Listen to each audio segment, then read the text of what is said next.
Hello and welcome to Season 4, Episode number 3. We are back at it and brand new content this year, 2020. Back in the game, excited. And I'm here today. I'm one of your co-hosts, Michael Aveney, and I'm here today with my other co-host, Marilyn Egan. And yay, it's 2020. Yes, it is. It's funny how that happened, right? Yes, very quickly.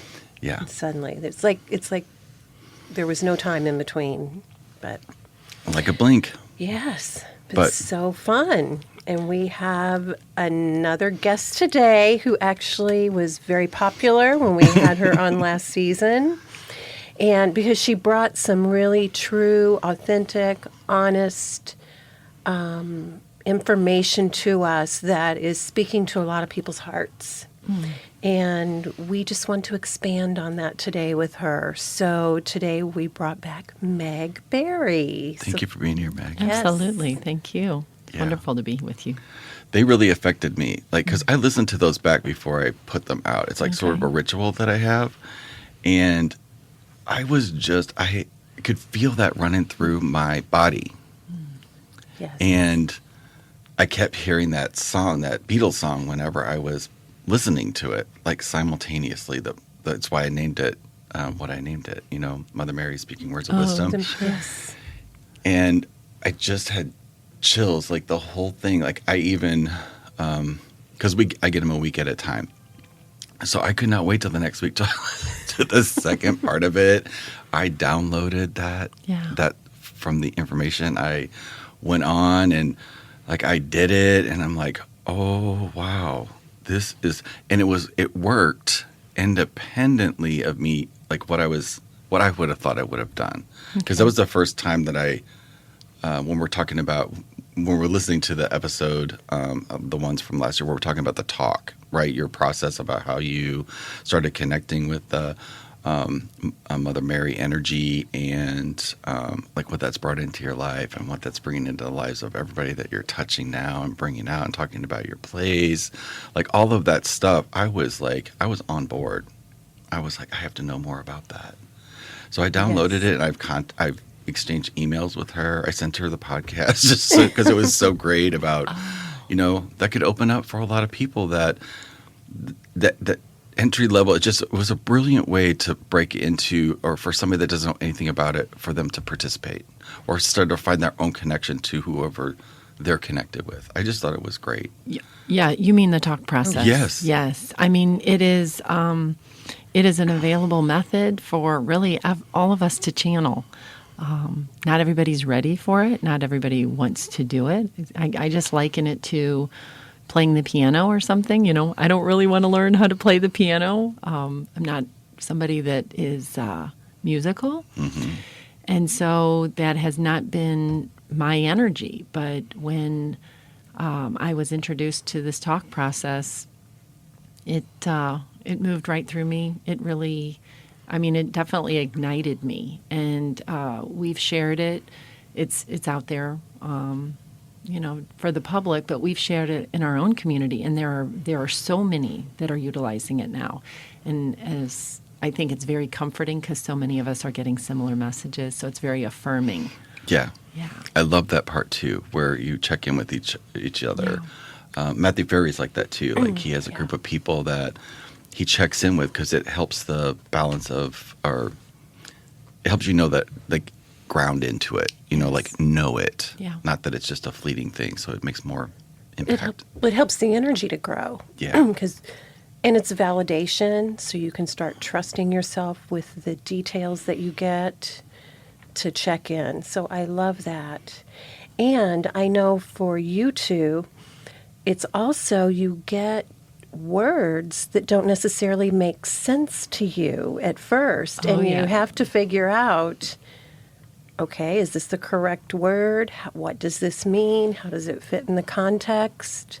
Can you expand on that with just a few words that have taken you some time to figure out? Well, I can give you an example from this morning, actually, that happened.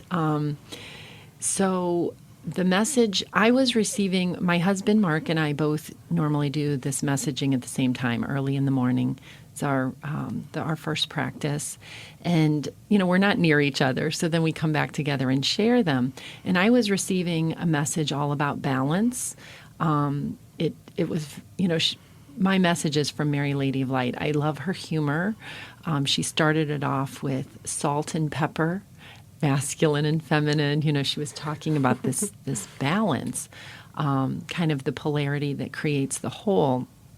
And so meanwhile, Mark's receiving a message, and he came over and he said, oh my gosh, you know, mine's sort of similar. But what she said, she was talking about our community of Glynis, which is that unity kind of community that is being created. And she said, Mark is the healing, the healing waters of Lourdes, and Meg is the Herculaneum fire. Now, I mean, I think of the word Hercules and things like that, but Mark looked it up, and the Herculaneum was a city that, I'm going to get this wrong, but it was somewhere near Rome, and it was consumed by fire. So, you know, we didn't know that. We've heard of Hercules. I've kind of heard that word Herculaneum effort or something, but had no idea that it would really relate to the word fire. So when we looked that up, there's a knowing inside that there's some sort of higher communication happening. And we just found it interesting that, you know, normally the masculine would be the fire, the energy, the electricity. Mm-hmm. The feminine would be the water and the healing. But Mark and I find we're kind of switched up quite a bit. We're very, you know, obviously he's the guy and I'm the girl, but sometimes our personalities, we balance each other with this different polarity. So that was really, right then it was just this idea of that's not a word that we would use, but that happens really very frequently, that we're looking up different words. And sometimes it references places. Sometimes she'll use the word Siam when she's talking about gold, and that is exactly, you know, how those relate. I mean, really, it's very, very constant, and it's another way that we can affirm that this isn't really coming from us. I mean, right. It's an aspect of our higher selves. We understand that, but we're actually receiving this from, a higher being and enlightened kind of energy. So it does make it very fascinating. Well, I love that she called you the fire and Mark the water. And you're right that we do think of it that way. However, in the energy medicine that I've studied, there's the yin and yang of water and the yin and yang of fire. Oh. That fit together. Okay. And the yin of fire really describes you beautifully. It's fire of the heart. You know, how perfect is that for you? And then for Mark, the water, because water has a lot of power, it's actually kind of a controlling energy of the fire in a balanced way. Oh, sure. In a perfectly balanced way. But in that cycle of the elements, it can work that way. So that's really beautiful that you guys can sit down and do this together. And it's like she's talking to both of you in different rooms. So. Oh, absolutely. It's nice when our messages line up because we can feel the fullness of that message. And once again, it's just reassuring that it's happening to us and through us. It's not just two people sitting in their house, you know, making up messages. So, yeah. Exactly. So what are some of the themes that you've been getting since the beginning of the year or during that, you know, the time that we switched into 2020? You know, so for me, I've really gotten just bombarded with on purpose. You know, like this is about purpose now. Like it's about aligning with the purpose. It's about taking the little parts of our lives that, you know, may be working fine But I notice now that the least little bit of, what's the word I want to use? Distraction, or if it's just a little off, like it might have worked in the past. I'm talking in elements of my career, like things that I used to enjoy or maybe tolerate aren't intolerable now. Like I just have to move into the things that bring me joy and the things that I know that I'm supposed to be doing, like this podcast and every day of my life that I'm sharing about energy. Like I know that that's my purpose, and like bringing more of my life into that purpose, that's not just something that I do on the side or help somebody when I meet them in a store or at a conversation in a coffee shop somewhere. But it's like, no, how can I use my life to help as many people understand what we've been understanding for 20, 30 years? And like before the podcast, we were sort of talking about like that aspect of all the people that haven't went through the experiences and like what that energy must be like for them now, because it's so chaotic, but that chaos is what's reorganizing us. Yeah, I would say that for sure this new energy is here. Mm-hmm. I think that that's important. This elevation, this shift. There's all sorts of names for it. A lot of people are calling it kind of a 5D, new dimension, an elevation, living in higher consciousness. I strongly sense that is very much here, whereas even 6 months ago, I mean, maybe even a month ago, I don't feel like it was here. Mm-hmm. We felt December was a huge urging for preparation, to be ready, to make the commitment, to say yes, to stepping into like living this fully. I don't have the message in front of me, but probably about a week ago, she said, Mary's message was, it's okay to stop living the human life and really focus on, like, almost give yourself fully to this spiritual life. I think before we were just always concerned about, it was almost hidden. We would live our human life, what we kind of considered our normal human life. And then this spiritual aspect, the channeling even. I mean, I'm sharing the messages, but I'm hesitant sometimes, or we'll meet new people and we don't even tell them anything about it. I think that's normal. And now I feel like she's saying, just step into it fully because it's here. It's almost like that new dimension is here. And once again, I'm not as well-versed as you two at all with energy or anything. I do sense that something around January 10th kind of was the crossover. I know there was some sort of cosmological event. I think it was like an indigo eclipse or indigo moon or something. It seemed to be that like stepping into that gateway. So my understanding is the more sort of alignment with this energy, and that would be like this elevation or this purifying.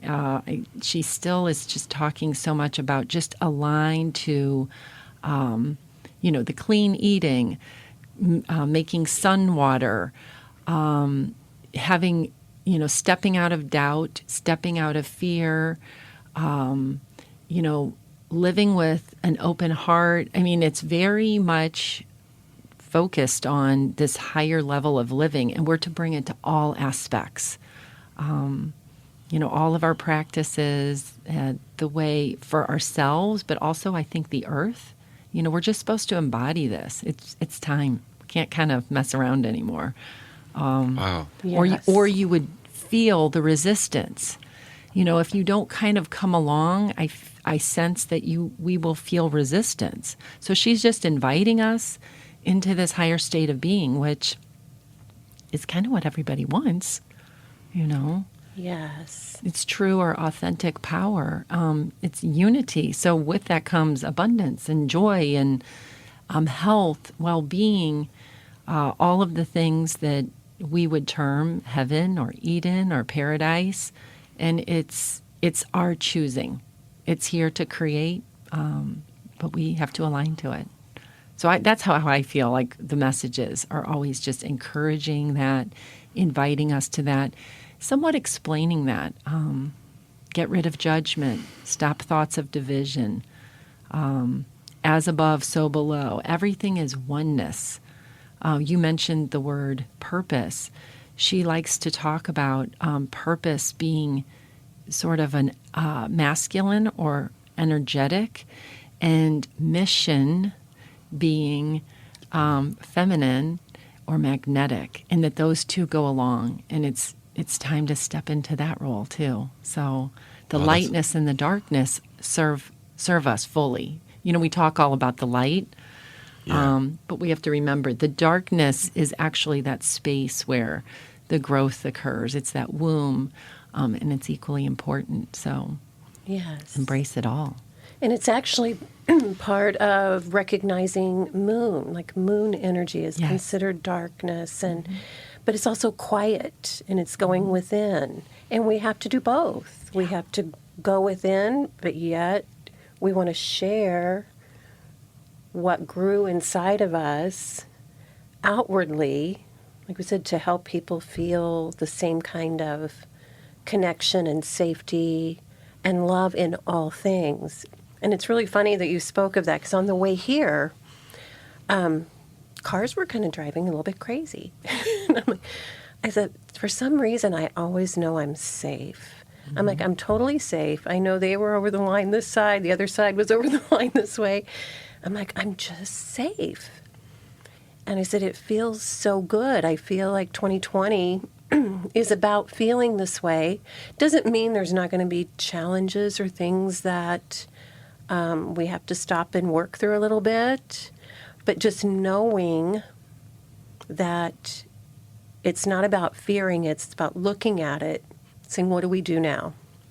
Where do we go from here? And knowing that we are always safe.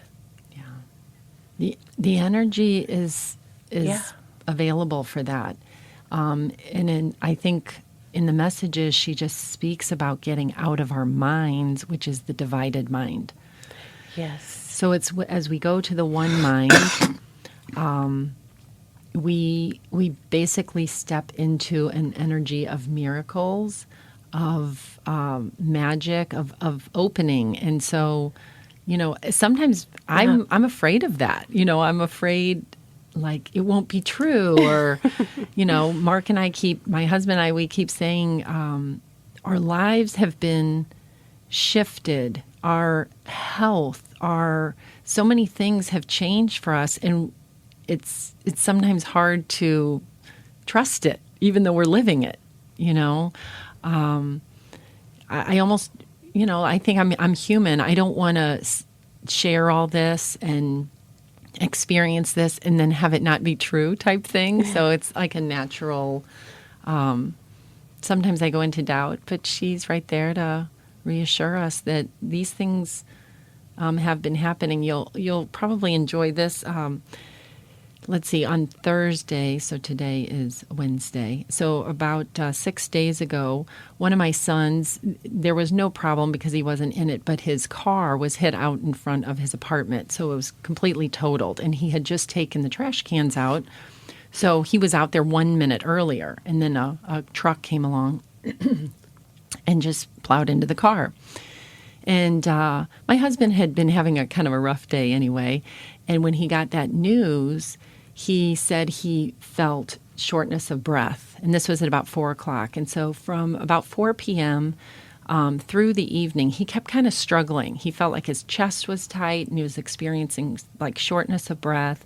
And that's not normal for him. He doesn't have like anxiety attacks and things like that, and doesn't have any health issues. Well, finally, the next morning he woke up and he said, yeah, I'm still not feeling good. And we sat down to do the messaging, and my message said, there is too much energy at Mark's heart gate. So I guess that means chakra, or that energy center. She called it a gate. At Mark's heart gate. Have him say the, pardon me, it was the phrase or the mantra, from A Course of Miracles, which is, "My heart is beating with the peace of God." And say this as many times as he needs. So we sat down. He came over after we both did our messaging. And like I said, he still wasn't feeling good. And we sat down and I just put the timer on for 3 minutes. I mean, I didn't know what else to do. And I just said, let's just repeat this together and just try to drop into that heart gate and align that beating with the peace of God. And we finished, and the timer went off. And he said, I feel sleepy. I'm gonna go back upstairs and go to bed." And this is, very early on Friday. It would have been Friday morning. And 15 minutes later, he popped up, opened his eyes, and he's like, "I feel fine. I feel great." And off he went to work. So lovely, that to me is just a beautiful thing. She often recommends healing type of modalities that are something that just require some sound or Something very simple. repetition. What was it again? My heart beats. My heart is beating with the peace of God. My heart is beating with the peace of God. And we just repeated it over and over, kind of in a rhythm. Yeah. And what's kind of interesting to me is he didn't feel better right away. It wasn't like he just claimed it completely. He had to then go take a little bit of a rest. But then I think he was probably going to stay home from work. But within 15 minutes, he woke up completely refreshed and renewed. And we've had situations like this with different healing things that have occurred. And, so we're just open to it. We're so grateful for it. We love to share it because we know it's not for just us. We know it's for anybody that's willing to align to that. I love it. Yeah. I love reading them now because you're on my feed now. So I see them in the morning. Like, I get inspired by them. And just even talking these little nuances, that something so simple as that is so extraordinarily powerful. And these little tweaks, because I sort of know from an energetic point, when we raise our frequency, things that whenever it's in that elevated state, which it always is, and it's on hyperdrive right now, things that used to be no big deal are non-tolerable anymore. These little actions or a feeling like I can't keep repeating these. I just had an incident last night with a client that I love them, but I can no longer participate in this energy thing anymore. It's just not my vibe. It's just not my vibe. The smaller, the investment type properties, it's not what. And I know this in my heart. I knew it before I took because I had this conversation in December. And then she calls and wants to re-engage. And I am the yes man. I just did it because it was such a pattern. Yeah. And then it just manifested. I mean, still going to close, but it's not even that.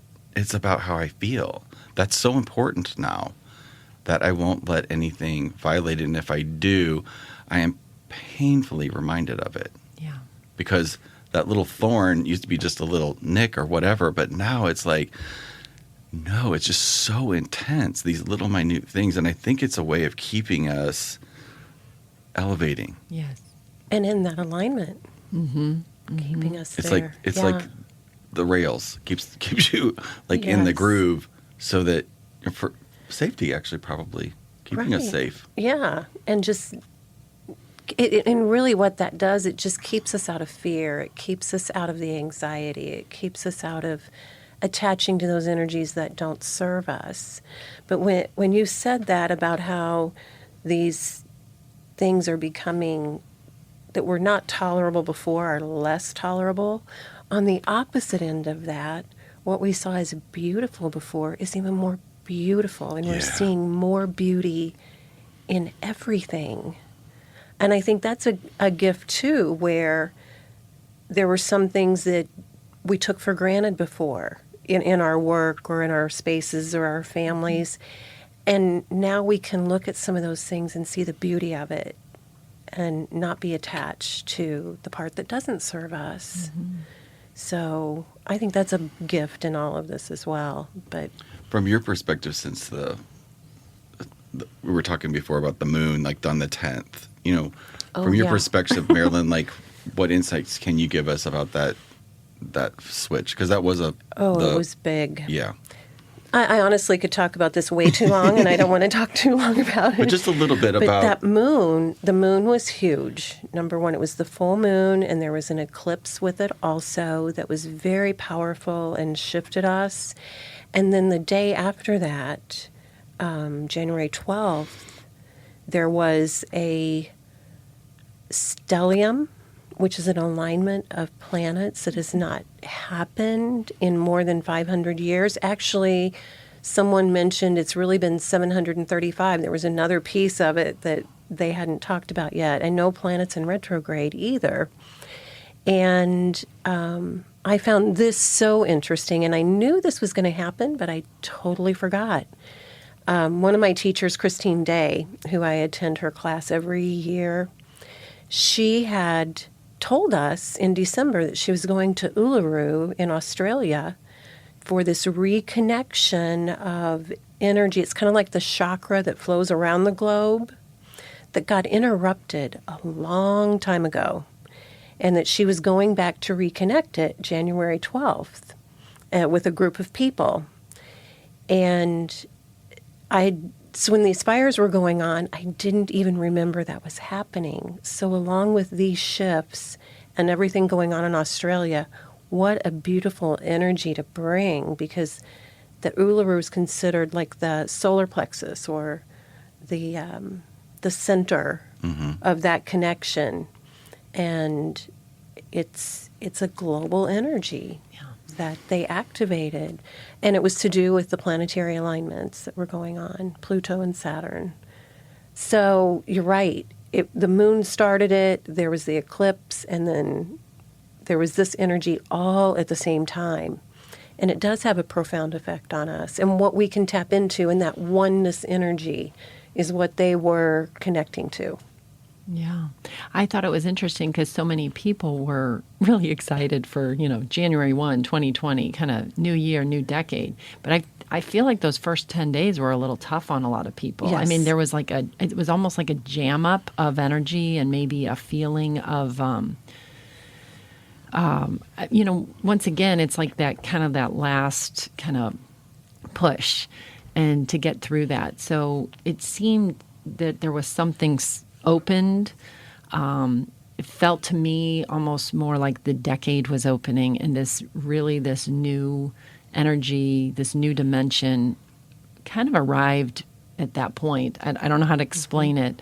The messages I can sense a different energy. Sometimes I can tell it's the same guide, but the energy will come in a little bit differently. And it was just expansive, starting around January 10th, January 11th.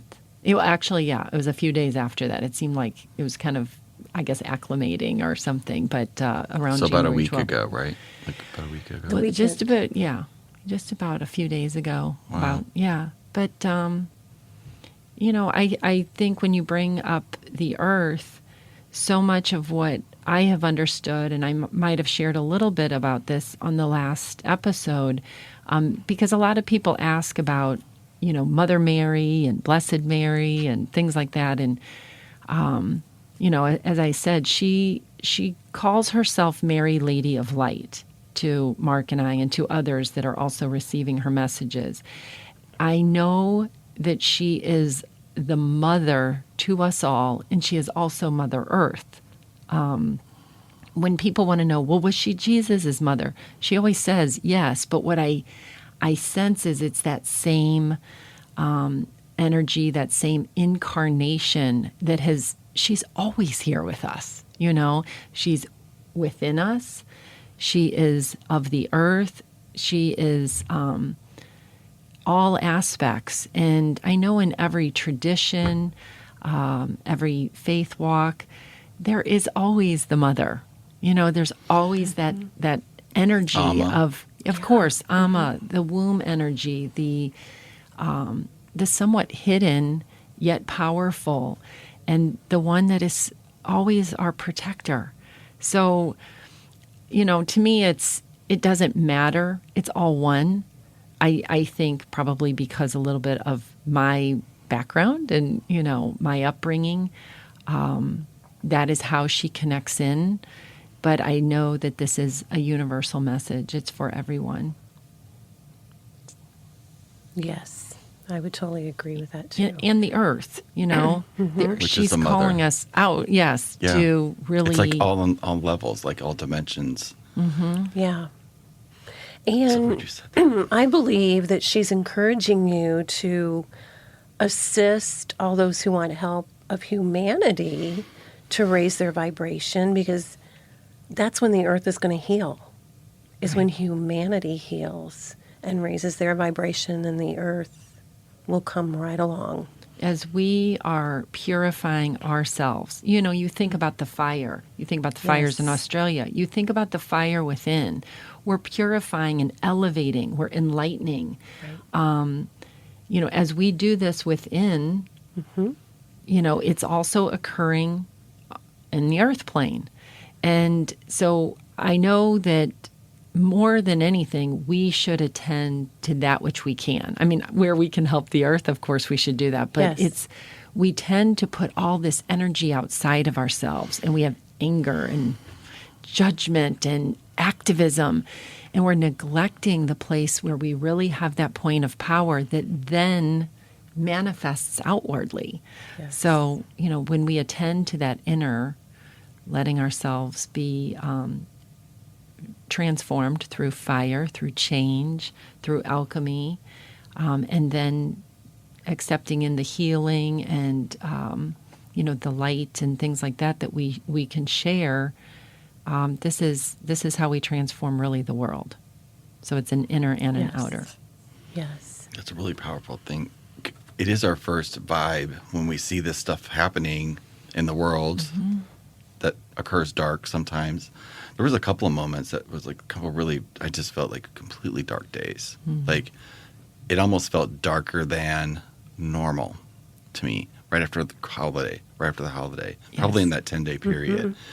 I even called you one day and I said, because I was feeling it so heavily, but at the same time when I really grounded in and just felt how dark it is, I would hear my channels, my guides going, it doesn't matter how dark it gets because it just brings in more light. And they laughed. Like it wasn't a joke, but it was just like, see how it all works. Like you can't there's always going to be more light than there is dark. And the darkness is what causes that to come forth. And so it was just little messages like that come through for me in those dark, when I'm feeling that. Because I've always had a connection to the globe and the feeling like I'll feel earth changes before they happen. Or yes, me too. And I just get this it's a very distinct feeling in my body that I just know something's going to occur. And then I had it the other day, and then that volcano went off in the Philippines. So it's in the fires and everything that's happening on some level has to be perfect or it wouldn't be happening. Right. And there were also a lot of earthquakes in Puerto Rico. Yes.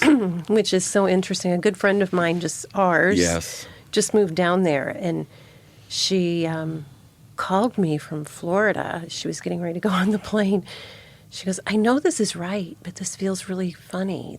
I know it's right, but it feels funny to be getting on a plane and going down there right now. I said, I know it's right, too. I really do. I'm not sure what's going on right now. That was on a Sunday, and then the earthquake started on Monday. And I said, and she says, everybody down here is in so much fear because they've had, severe hurricanes. And she goes, but I know we're fine. I know we're safe. And I said, that's why you're there. To provide you that. can hold that space for so many others when you're in there. And then another friend of ours was traveling down there at that same time. So she was running around with her vibrant energy also. So it's just interesting how, we're called to be in a space or do things that we don't even know that we're doing them from a spiritual space or meaning. But it really is. And it's a part of that beingness that really, that's how I see you, Meg.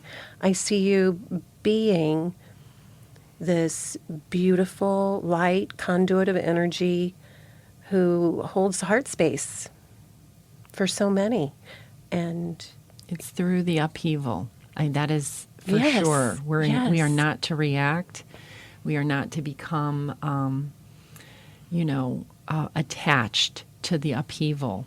And that, once again, would go for within our own lives and what's happening across the globe, whether it be weather, whether it be geopolitical. We're asked to actually see it differently, see it from a higher dimension, and recognize it simply as purification, upheaval, change, alchemy, transformation, not to, disparage it or judge it or say it shouldn't be so. And that's not always easy. It's not. It's not. right. No, but that's why I encourage people. Like, I would say it's so much easier if you can spend 15 to 45 minutes a day receiving a message that you can not only hear but feel. Yes. That energizes you to live like that, to be like that. That's why, I always try to tell people, my husband, we are nothing special. We were just willing. But anybody that's willing, then, you get to kind of have that energy so that you can be, hold space in that way. Yes. I can feel my heart starting to race, or kind of I get it in my solar plexus like, oh, an outrage, this shouldn't be happening. And then the message comes, be calm, I'm here with you. Fear nothing. Fear nothing. And, we've asked, should we do something? Should we move our money? Should we, do? No, absolutely not. Just hold space. Be calm, be loving, be balanced, and know, that all is well, which at least you can feel it till you do your messaging the next day, which is, that's the key. To me, it's that practice. It is the practice. Yeah. Practice. You can't make anybody do a practice. They're No. going to have to come to it on their own. I mean, I wish I could. I mean, because I know that's access and that's a doorway for people with meditation or whatever it is. But I do it all the time. But sometimes I miss a day. Oh, and, yeah. And Yes. I will instantly feel it. Even if I can't, I made sure this morning, I had my meditation down, and because I love my meditation. Yes. But at the same time, it is this dance of, like, on a razor's edge, just like day by day, minute by minute, like now by now. Like, is sometimes even me, you just got to be Yes. with it. And my heart goes out to people that may not know, but I just have to trust in the process that everybody's taken care of and they're in the perfect space wherever they're at. And I just I do always have believe this burning passion, though, to help as many people as possible so they just don't have to Yeah. suffer. But sometimes suffering is necessary Yeah. until it's not. Well, right. I also believe that sometimes, like living in my house, they didn't want to hear me walking around preaching, do this, that I kind of just let it be. And then all of a sudden one morning, my husband's going, yeah, I decided to follow your lead on that. And then later, like 20 years later, no. And then not long after that, when I was sitting and meditating, he decided he was going to sit and meditate. So we're both up early, but I never asked him to. I didn't advise him to. I didn't act like I knew more than he knows, because I don't. But he just took that by example. And I think people will see that. Okay, what are you doing to stay calm in all this chaos? And they'll decide. They'll decide when it's right for them. All we can do is do our best to hold our space and do our part, and then the rest will just come along. Yeah, for sure. I love it. Yay. Well, Meg, thank you so much for coming back and joining us today. Absolutely. My pleasure. My pleasure. Well, it's our pleasure to have you here. We'll just keep this little conversation just weaving through because you never know what's going to. Yeah. Yes, I know. Open it's up. Constantly developing. But what you said today is going to help millions of people because I just feel it in my heart. That Me saying. too. Yes, repeat that one more time about the heart. My heart is beating with the peace of God. And you can do it kind of like a little chant, you know. Yes. My heart is beating with the peace of God. It is from A Course in Miracles. That she did say that in her, say this line from the Course in Miracles. Repeat it as often as you can. So she has. I don't think she's ever brought up that book. She guides me to quite a few different books and TV shows and different things like that to watch, which is always kind of fun. But that was the first time she mentioned that. Yeah, that's a good one. You can teach that to kids. Yeah. And a peace. Well, that's Yeah. what I'm going to do to continue the rest of the day is Yes. alignment, heart beating with the peace of God. Awesome. Thank you, Meg. I appreciate so much for being here. And if you guys have any questions, comments, anything that you are going through, please leave us a comment below or reach out. Put your link to your page on our post. And keep going. Keep raising your vibration and shining your light and make the world a better place. And we'll talk to you guys on the other side. Thank you. Thank you.